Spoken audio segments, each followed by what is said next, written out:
आंदोलन करता जो लोग है, जो अपनी जल जंगल और जमीन आप बचाना चाहते हैं, इसके लिए आप लोग यहाँ इकट्ठा हुए, तो आपका समर्थन करने के लिए मैं दिल्ली से आपके इस आंदोलन का समर्थन करने के लिए आया।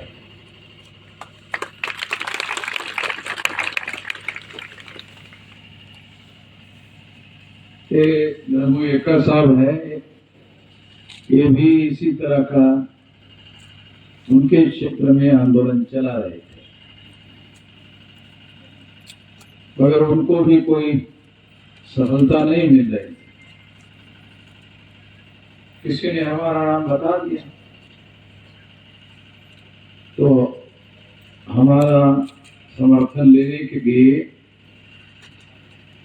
के लिए उन्होंने हमें कहा, तो हम उनके आंदोलन का समर्थन करने के लिए उस समय गए।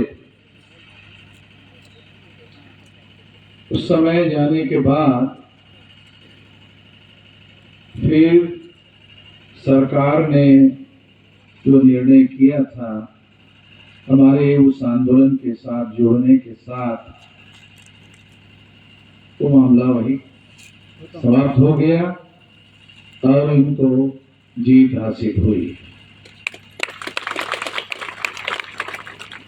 तो हम आज आपके पास आए हैं, तो आप लोगों के नेतृत्वकर्ता लोगों के द्वारा जो जानकारी उपलब्ध हुई, उसके अनुसार उन्होंने जो जानकारी दी,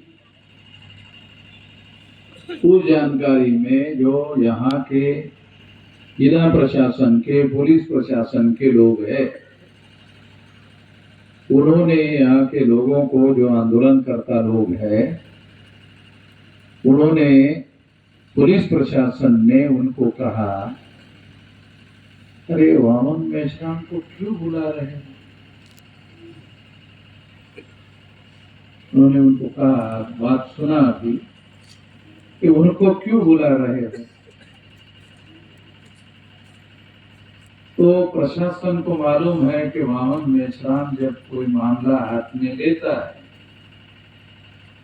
तो समझ जाने का कि जो लोग हमारे आदिवासियों के, मूल निवासियों के हक अधिकार, जल जंगल जमीन छीनना चाहते हैं, उनको हम किसी भी स्थिति में, किसी भी हालत में ऐसा करने नहीं देंगे, क्योंकि उनको ऐसा लगता है कि ये लोग यहाँ, ये हरिहरपुर है, हरिहरपुर इसलिए ही आंदोलन रहेगा। बाहर वालों को, कोई अखबार वाले तो खबर छाप नहीं रहे, किसी को पता चलेगा नहीं, इधर के इधर ही ये आंदोलन इधर ही दब जाएगा। अब मैं इस संगठन का राष्ट्रीय अध्यक्ष होने की हैसियत से जब मैं यहाँ आया, तो ये आंदोलन अब हरिहरपुर का नहीं रहा, ये भारत का हो गया। अब ये आंदोलन हरिहरपुर का नहीं रहा, ये आंदोलन अब भारत का आंदोलन हो गया है। और सुनो, इस सारे दुनिया में जा रहा ना, आप लोगों को शायद मालूम नहीं होगा कि ये हमारा सोशल मीडिया है, ये अमेरिका में भी सुन रहा है। हमारा जो सोशल मीडिया है वो सारे दुनिया में सुना जाता है, क्योंकि social media is a global media. Social media is not a local media, is a global media. तो ये सारे दुनिया में जाता है। तो आज हम यहाँ आने के बाद आप लोगों की आवाज अब लोकल में नहीं रही है, अब ये ग्लोबल हो गई है। यही डर था उनको, इसको लोकल में रख कर ही दबा दिया जाए। अब ये ग्लोबल हो गई, तो अब इसको दबाना संभव नहीं है। अब सवाल ये है कि ये लोग, ये जो हसदेव का जंगल है, ये क्यों काटना चाहते हैं? ये है ना असली सवाल। अभी दुनिया में पर्यावरण के बारे में, भारत में भी और दुनिया में, इधर अमेरिका में और दूसरे देशों में बड़े विश्व सम्मेलन हुए, और हमारे देश में अडानी का जो भाई है मोदी, अडानी का भाई मोदी, ये भाई है उसका, क्योंकि मोदी भी गुजराती और ये भी गुजराती है, अडानी है ना, हाँ, तो ये गुजराती है, ये दोनों गुजराती है। तो वो उधर भाषण कर रहे हैं पर्यावरण वाले सम्मेलन में कि पर्यावरण को बचाना होगा, हवा बचाना होगा। एक मोदी भाषण कर रहा है, और यहाँ जब पर्यावरण और हवा बचाने का मामला आया तो उसके तरफ ध्यान नहीं दे रहा है, भाषण जरूर कर रहा है, ध्यान नहीं दे रहा है। तो इनके बोलने की बातें और होती है और मतलब की बातें और होती है, ये बार बार ये बात सामने आती है। इसलिए इनकी बातों पर यकीन करने की कोई जरूरत नहीं है। हम लोग यकीन नहीं करते हैं। जो लोग इस आंदोलन को लोकल में रखकर समाप्त करना चाहते थे, मैं छत्तीसगढ़ सरकार को चेतावनी देता हूं कि सरकार के स्तर पर इसे जल्दी से जल्दी बंद करे। अगर सरकार इसे बंद नहीं करती, क्योंकि सरकार के पास है, सरकार के नियंत्रण में है, इसे सरकार बंद कर दे। अगर सरकार बंद नहीं करती है तो मैं ही छत्तीसगढ़ बंद कर देता हूं। मैं तो पहले भी भारत बंद कर चुका हूं, छत्तीसगढ़ छोटा सा है, भारत बंद हमने किया हुआ है, क्या नहीं किया, तो हम छत्तीसगढ़ बंद कर देंगे। ये जो हसदेव का इलाका है, ये 10, 20, 25, 50, 100 किलोमीटर में फैला होगा ज्यादा से ज्यादा। तो सारे छत्तीसगढ़ को अगर बंद कर देंगे तो फिर बहुत ज्यादा नुकसान होगा, उन लोगों का बहुत ज्यादा नुकसान होगा। तो इसलिए मैं छत्तीसगढ़ सरकार को चेतावनी देता हूं कि ये जल्दी से जल्दी बंद कर दे। यदि ये बंद नहीं किया तो मैं ज्यादा से ज्यादा 10 दिन का समय आपको देता हूं सरकार को विचार करने के लिए। क्योंकि ये लोग जो है ना, इनको ये बहुत धीरे धीरे सोचते हैं, इसलिए मैं थोड़ा 10 दिन का समय दे रहा हूं। 10 दिन का समय ले लो बंद करने के लिए। वैसे तो घंटा भर ज्यादा लगता नहीं है, घंटा भर नहीं लगता है ज्यादा, और 10 दिन का समय दे रहे हैं। 10 दिन का समय का मतलब होता है 240 घंटे। 10 दिन में 240 घंटे हो जाएंगे, घंटे भर में फैसला हो जाएगा। मगर ये 240 घंटे ले लो, क्योंकि बहुत धीरे धीरे सोचते हैं। तो सोचने के लिए हम आपको ज्यादा समय दे रहे हैं। यदि आपने इसको बंद नहीं किया तो हम लोग पहले तो छत्तीसगढ़ बंद करेंगे,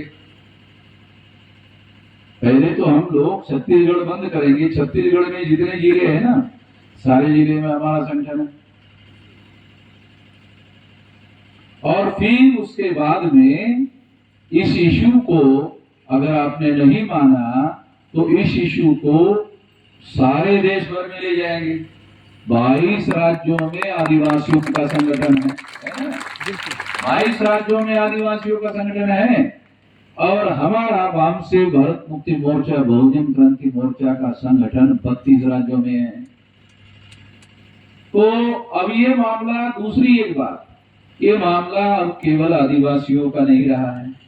अब ये मामला SC, ST, OBC, माइनॉरिटी के 85% लोगों का मामला हो गया है। तो इसलिए इस इलाके में अभी आने वाले समय में 2024 है और अभी मई तक चुनाव होने हैं। तो इन लोगों को घूमना पड़ेगा ना इधर। तो इन लोगों को मैं आप लोगों को उनको भी ये चेतावनी देना चाहता हूं कि आप लोगों को आपकी सरकार होने के बावजूद भी आपको छत्तीसगढ़ में घुसने नहीं देंगे, फिरने नहीं देंगे, प्रचार करने नहीं देंगे। और आदिवासी लोग ये बात तय कर लो। लोकतंत्र का क्या मतलब है? लोकतंत्र का मतलब है लोगों के पास है ना भारत। आज आपका मुख्यमंत्री बना हो कौन है साहब? विष्णुदेव। अरे विष्णुदेव, भला आदिवासी का भी ऐसा नाम विष्णुदेव, ये तो ब्राह्मणों का ना देव है विष्णु। इसमें आदिवासी का क्या है? आदिवासी का और विष्णु का क्या लेना देना है? कोई लेना? विष्णुदेव। अब मुझे किसी ने बताया कि आदिवासी का उसको मुख्यमंत्री बनाने के बाद उसके गांव में गए तो उसके गांव में ही लोगों ने जूते मारे उसको। गांव में ही गलत सलत बात करने की वजह से आदिवासियों ने उसको ही जूते मारा। तो वो इसलिए मारा क्योंकि ये नॉमिनेटेड आदमी। बहुत सारे लोगों को ये नॉमिनेटेड जो अंग्रेजी का शब्द है ये समझ में नहीं आएगा। मैं आपको बताता हूँ, ये ब्राह्मणों के द्वारा ये नॉमिनेट किया हुआ है। नॉमिनेटेड अंग्रेजी में बोलते हैं और हिंदी में बोलते हैं नामधारी। नॉमिनेटेड का मतलब नामधारी, दिखाने के लिए रखा हुआ। काम तो हमारा नहीं कर रहा है, काम तो उनका कर रहा है, तो उसका मतलब दिखाने के लिए बनाया हुआ है मुख्यमंत्री है। जैसे मोदी दिखाने के लिए बनाया हुआ है, मोदी को भी दिखाने के लिए प्रधानमंत्री बनाया हुआ है। अब बोलेंगे 21,000 को बोल रहे हैं दिखाने के लिए। तो मोदी को जब प्रधानमंत्री बनाया गया तो आरएसएस के ब्राह्मणों ने, बीजेपी के ब्राह्मणों ने ये प्रचार किया कि हमने पिछड़े वर्ग के आदमी को प्रधानमंत्री बनाया। ऐसा कहा था, आप लोगों ने भी अखबार में पढ़ा होगा, देखा होगा, कहा था। तो हमने फिर माना गया यार पिछड़े वर्ग के आदमी को प्रधानमंत्री बनाया तो ये पिछड़े वर्ग के लोगों की गिनती करेगा प्रधानमंत्री होने के बाद। अब 10 साल पूरे हो रहे, लगभग 10 साल, 9.5 साल तो पूरे हो गए, 10 साल, 2-3 महीने में तो चुनाव होके 10 साल पूरे हो जाएंगे। मगर गधे, घोड़ों की, कुत्तों की, बिल्लियों की, जानवरों की गिनती किया। मोदी को पूछो कि इस देश में कुत्ते कितने हैं? कहा कि हमारे पास रिकॉर्ड है, देश में कितने कुत्ते हैं। अगर मोदी को पूछो उसमें काटने वाले कुत्ते कितने हैं? कहा कि उसका भी आंकड़ा हमारे पास है। अच्छा, सज्जन कुत्ते कितने हैं? सज्जन कुत्ते मालूम है क्या आप लोगों को? जो काटता नहीं, वो चाटता, उसको बोलते हैं सज्जन कुत्ता। तो मोदी ने कहा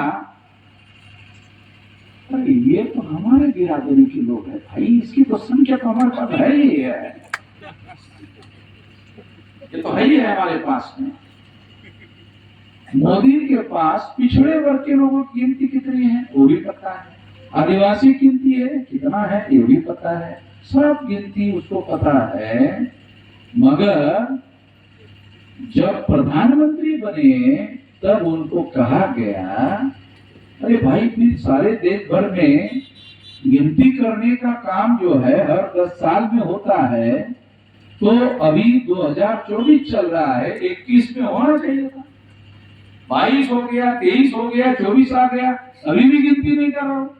जो देश का प्रधानमंत्री अपने पिछड़े वर्ग की गिनती नहीं करवा पा रहा है, कुत्ते बिल्ली की, जानवरों की गिनती करवा पा रहा है और अपने लोगों की गिनती नहीं कर रहा है, वो आदमी सही प्रधानमंत्री माना जा सकता है?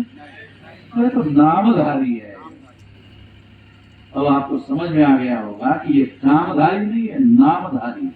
एक काम करने वाला प्रधानमंत्री नहीं है, एक नामधारी, नाम के वास्ते प्रधानमंत्री बनाया हुआ है। फैसले कोई और ले रहे हैं और प्रचार मोदी के नाम पर किया जा रहा है कि ये तो मोदी ने फैसला किया है। ये मोदी के फैसले नहीं है, ये ब्राह्मण लोग फैसले ले रहे हैं। और आपके जानकारी के लिए बता दूं कि जिस तरह से अंग्रेज विदेश से भारत में आए थे, उसी तरह से ये ब्राह्मण भी विदेश से आए हुए हैं। और ये हम नहीं कह रहे, डीएनए वैज्ञानिक आधार पर डीएनए के अनुसार ये कहा जा रहा है कि जैसे अंग्रेजों का डीएनए विदेशी का है, उसी तरह से ब्राह्मण का भी डीएनए विदेशी लोगों का है। हम लोगों को क्या बताया जाता है पता है लोगों को? 15 अगस्त को इतने साल आजादी को हो गए, अब इतने साल वाला झंडा फहराएगा लाल किले पर। अब इतने साल वाला, फिर इतने साल वाला, यानी हर साल तो इतना साल आजादी को हो गया, देश को आजादी मिली। अरे अंग्रेज चला गया, अंग्रेज के जगह ब्राह्मण आ गया, अंग्रेज की जगह ब्राह्मण आ गया। अभी तो ब्राह्मण भी नहीं है, ब्राह्मण का रखा हुआ समझते खराब शब्द नहीं बोल सकता, हमारी महिलाएं है, मैं ज्यादा इस तरह का सार्वजनिक बात नहीं कर सकता, बहुत बुरा शब्द है। ये रखा हुआ, ये ब्राह्मणों का रखा हुआ।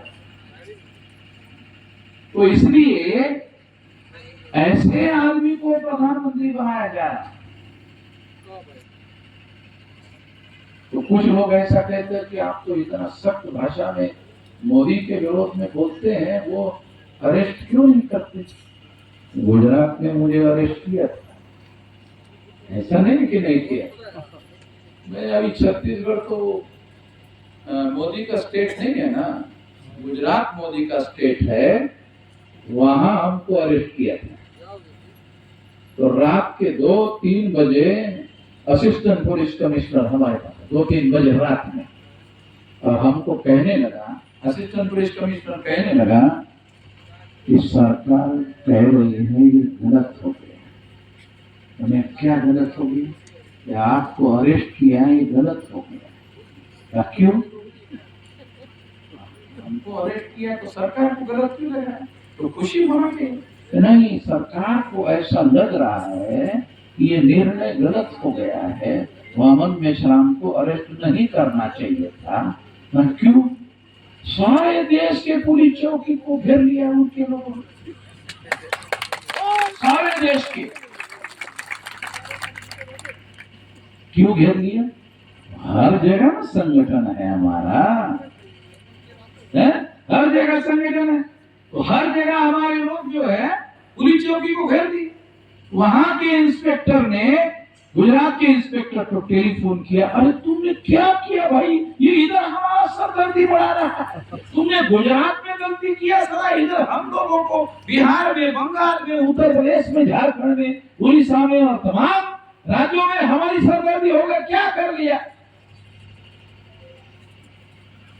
तो हम सख्त भाषा में बोलते हैं, तब से सरकार हमको अरेस्ट नहीं करती। क्यों? क्योंकि उनको ऐसा लगता है कि इसको अरेस्ट करने से इसको ज्यादा समर्थन मिलता है, ज्यादा लोकप्रियता बढ़ती है। जैसे गांधी जी जेल में जाते जाते जाते जाते जाते जाते जाते जाते महान हो गए। गांधी जी महान नहीं थे? गांधी जी का पुतला आपने देखा?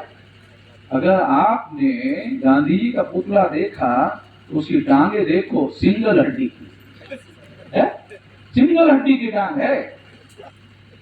गांधी जी की टांगों को देखने के बाद आपको अरे डबल हड्डी है, सिंगल हड्डी का आदमी जो है। और सिंगल हड्डी का आदमी 9 अगस्त 1942 को क्विट इंडिया मूवमेंट चलाया, भारत छोड़ो आंदोलन चलाया, और उसके बाद अंग्रेजों को भारत छोड़कर जाना पड़ा।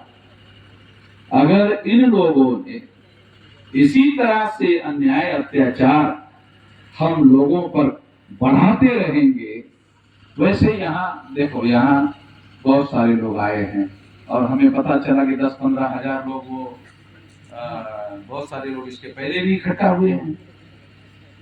हमारे लोगों पर जब अत्याचार होता है तो भी बोलना नहीं पड़ता, वो इकट्ठा हो जाते हैं। हमारे लोगों को बोलना नहीं पड़ता, वो इकट्ठा हो जाते हैं। तो 9 अगस्त 1942 को गांधी जी ने अंग्रेजों को कहा था चले जाओ, तो सारे देश के लोगों को हम लोग जगाने में, जोड़ने में और आंदोलन करने में लगे हुए हैं। और अभी कुछ दिन पहले लाखों लोगों की सभा लगी दिल्ली, फिर अभी महाराष्ट्र में कल परसों में लाखों लोगों की सभा दिया, कुछ दिन पहले नागपुर में लाखों लोगों की सभा लेकर के आए। तो दिल्ली के जंतर मंतर पर लाखों लोगों का कार्यक्रम हम करके आए हैं। तो इसलिए आप लोग आज के तारीख से अकेले मत समझना, आप अकेले नहीं हैं, मैं आपके साथ हूं। और आज से आपका आंदोलन ये यहाँ का लोकल आंदोलन नहीं है, ये आंदोलन राष्ट्रीय आंदोलन हो गया है। आज से सारे देश भर में ये खबर गई है, दुनिया भर में खबर गई है। तो ये जो आपके आंदोलन को छुपा कर दबाना चाहते थे, इसलिए इस आंदोलन को मैं अभी सारे देश भर में फैलाऊंगा। ये देश की आवाज आपके समर्थन में खड़ी हो जाएगी। और जिस तरह से धर्मों एकाजी का आंदोलन सफल हो गया था और सरकार को पीछे लेना पड़ा, अभी इनको पीछे लेना पड़ेगा। मैं आपके समर्थन में हूँ। अब ये लोकल आंदोलन नहीं है, ये देशव्यापी आंदोलन हो गया है, आपके समर्थन में मैं खड़ा हूँ। दूसरी बात कहकर अपनी बात समाप्त करना चाहता हूँ, क्योंकि 4 बजे तक का समय दिया है पुलिस वालों ने, तो 7 मिनट का समय है। क्योंकि मैं कानून के दायरे में रहकर काम करने का आदी हूँ, संविधान के दायरे में रहकर काम करने का आदी हूँ, तो मैं आपको ये बात कहना चाहता हूँ कि हम लोगों को हर जगह इकट्ठा होकर काम करना चाहिए। अकेले अकेले लड़ाई लड़ने से हम सफल नहीं हो सकते। केवल आदिवासी लोग इकट्ठा होने से, आदिवासी की संख्या कितनी है? 7.5% है ऑल इंडिया में। ये जानकारी रख लो, आदिवासी जो साथी यहाँ है, आदिवासियों की संख्या सारे देश भर में 7.5% है। मैं अनुसूचित जाति का आदमी हूँ, उसकी संख्या 18% है। अरे 18% इकट्ठा होकर नहीं हो रहा है तो 7.5 के इकट्ठा होने से क्या होगा? 7.5 और 18%, ये 25% लोग, इतने से भी काम नहीं चलेगा। बैकवर्ड क्लासेस के लोगों को भी साथ में लेना पड़ेगा, माइनॉरिटी के लोगों को भी साथ में लेना पड़ेगा। इन सभी लोगों को मिलाकर हम लोग 100 में 85% लोग होते हैं।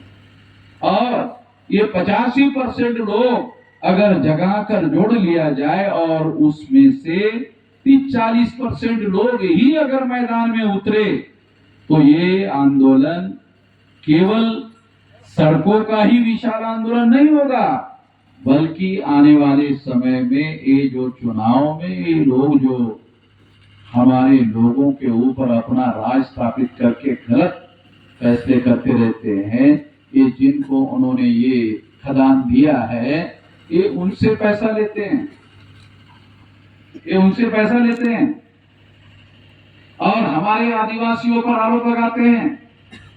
क्या आरोप लगाते हैं कि आप गाय का मांस खाते, ऐसा आरोप लगाते। क्या लगाते? अरे आप गाय का मांस खाते। अरे गाय को आप लोग काटते हैं तो हमारे लोग खाते होंगे, काटने का काम तो तुम करते हो। समझ आ रहा? गाय को तुम गोमाता, तुमको उसको माँ कहते हो, गोमाता, तो तुम ही काटते हो।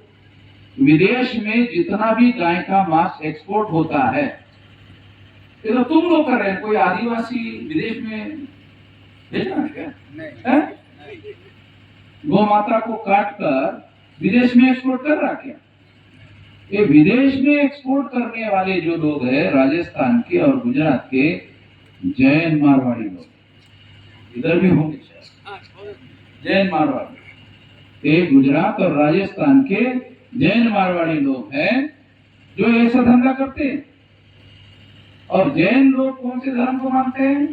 जैन धर्म है, वो क्या कहते हैं? अहिंसा परमो धर्म, अहिंसा परमो धर्म। मतलब वो मुंह को भी वो कपड़ा लगाते हैं, पूछो कि मुंह को क्यों कपड़ा लगाते? ताकि कोई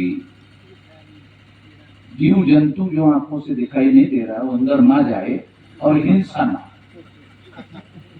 इसलिए हम कपड़ा लगाते।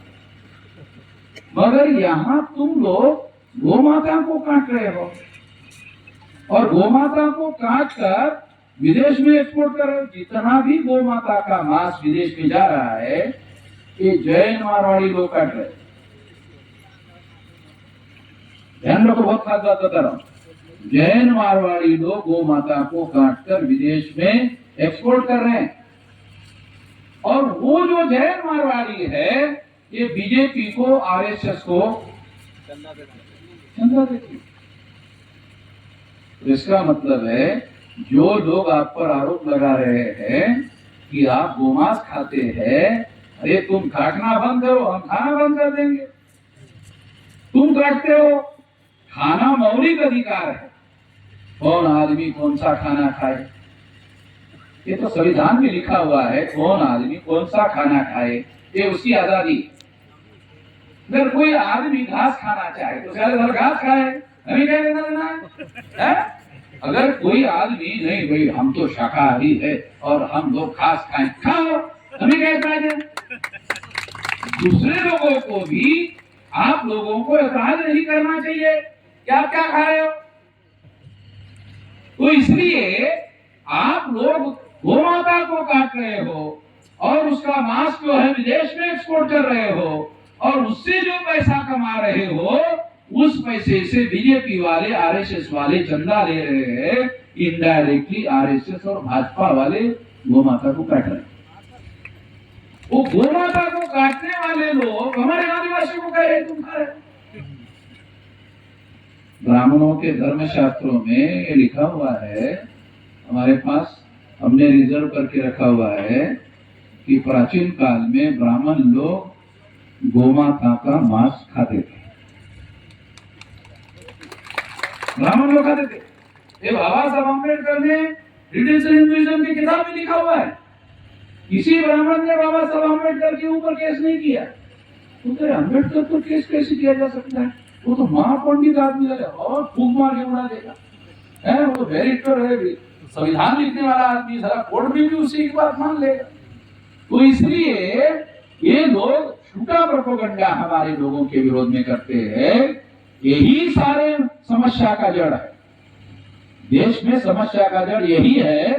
तो जिस तरह से भारत के लोगों ने अंग्रेजों को भगाया था, अब ये लोग शांतिपूर्ण तरीके से अगर इस देश में, इस देश के मूल निवासियों को रहने नहीं देंगे और आपस में लड़ाई झगड़ा लगाने का काम करते रहेंगे तो फिर हम लोगों को भी, इनको भी गांधी जी की तरह कहना पड़ेगा, चले जाओ। जैसे गांधी जी ने अंग्रेजों को कहा था ना, चले जाओ, तो हमको भी कहना पड़ेगा, तुम भी चले जाओ। मैं ऐसे लोगों को अनुरोध करता हूं कि ऐसा बोलने के लिए हम लोगों को मजबूर ना किया जाए। नहीं तो बोलने के लिए हमको क्या दिक्कत है? 2030 तक 6 लाख गांवों का आंदोलन हो जाएगा। अब कोई गांव ऐसा नहीं जहां आंदोलन हमारा नहीं रहेगा, सारे देश भर। इसी के लिए इधर गांव में आया हूं, जंगल में आया हूं। 6 लाख गांव का आंदोलन हो जाएगा 30 तक। ज्यादा 30 कितना है? जो भी चल रहा है 6-7 साल की बात है। और यहाँ बैठा हुआ एक भी आदमी मरने वाला नहीं है। अगर कोई बुढ़ा आदमी है वो क्या सोचेगा, 7 साल में हो गया तो मैं भी जी लेता। उम्मीद पर दुनिया कायम होती है। अरे 7 ही साल है ना, तो बुढ़ा आदमी का 7 ही साल मैं जी लेता, मैं भी अपनी आंखों से देख लेना चाहता हूँ। तो इसलिए ये 7 साल में 6 लाख गांव का आंदोलन हो जाएगा। आप लोगों को भी जिम्मेदारी है अपने अपने गांव में इस आंदोलन को फैलाओ। सारे देश के लोगों को भी मैं ये यहाँ से सार्वजनिक आह्वान कर रहा हूँ कि अपने अपने गांव में इस आंदोलन को पहुंचाओ और बूथ लेवल की कमेटियां बनाओ लगभग 12 लाख से लेकर 15 लाख बूथ होते हैं। अगर 12 लाख से लेकर 15 लाख कमेटियां हमारे लोग बना लेते हैं तो इस देश में 2030 तक इतना विशाल आंदोलन खड़ा हो जाएगा, इतना विशाल आंदोलन खड़ा हो जाएगा, जैसे गांधी ने अंग्रेजों को भगाने का आंदोलन चलाया था, वैसे भी बड़ा आंदोलन खड़ा हो जाएगा। और हम लोग उस शक्ति के आधार पर, जन आंदोलन के आधार पर आजाद हो जाएंगे। ये जो जंगल में झाड़ काटना है या दही काटना है, ये फैसला लेने का अधिकार हमारे हाथ में है। जब हम आजाद हो जाएंगे तो इसका फैसला लेने का अधिकार भी हमारा अपना हो जाएगा। अरे क्या हुआ? अरे मौके की बात कह रहा हूँ, उसी समय काट दिया गला उसका। Hello hello hello. तो ये जो हमारा जो दुश्मन है, जब मैं मौके की बात बोलने के लिए आता हूँ उसी समय गला काटता है। क्योंकि बिजली का कनेक्शन उनके पास है, ये माइक तो मेरे पास है मगर बिजली का कनेक्शन उनके पास है। तो इसलिए मैं हमेशा हमारे लोगों को बोलता हूँ, अरे बैटरी रखा करो, बैटरी रखा करो। एक तो बिजली होती है, एक बैटरी होती है। अगर बिजली चली गई तो बैटरी रहनी चाहिए, क्योंकि ये लोगों के पास बिजली बोर्ड है, उसके पास कनेक्शन है। तो इसलिए आ गया। मैं जैसे ही ऐसा बोलता तो आ जाता, मालूम हो गया है, हमको डर लगता है, तो इसलिए आ जाता है। क्योंकि जब वो मेरा गला दबाते हैं तो मैं उसका गला दबाता हूं, तो वो ऑक्सीजन लेने के लिए गला छोड़ देता है, तो इसलिए बोलना जो है वो फ्री हो जाता है। इसलिए मैं आप लोगों को कहना चाहता हूं कि हम आने वाले 10 दिन का समय दे रहा हूं छत्तीसगढ़ गवर्नमेंट को। अगर उन्होंने इसको बंद नहीं किया तो हम लोग छत्तीसगढ़ बंद करेंगे। अगर छत्तीसगढ़ बंद करने के बाद भी नहीं माने तो भारत बंद करेंगे। आपके आंदोलन के समर्थन में भारत बंद करवाएंगे, सारे देश भर में आंदोलन करेंगे। आपको बिल्कुल भी अकेला नहीं मानना है, आपको सारे देश के लोगों का समर्थन खड़ा करना ये मेरी जिम्मेदारी है। मैं इसी के लिए आया हूं। जहां जहां भी हमारे लोग मान सम्मान, इज्जत और अधिकार की लड़ाई लड़ रहे हैं, उनके समर्थन के लिए मैं खुद ही चलते जाता हूं और उस आंदोलन को सफल बनाने का काम करता हूं। आपके आंदोलन में आज मैं आया हूं तो आप निश्चित मान लीजिए कि ये आंदोलन भी सफल होगा। ज्यादा समय नहीं लगेगा, नहीं तो ये आंदोलन सारे देश भर में फैलने के लिए ज्यादा समय नहीं लगेगा। आपने मेरी बात ध्यान से सुनी, इसके लिए आभार, धन्यवाद।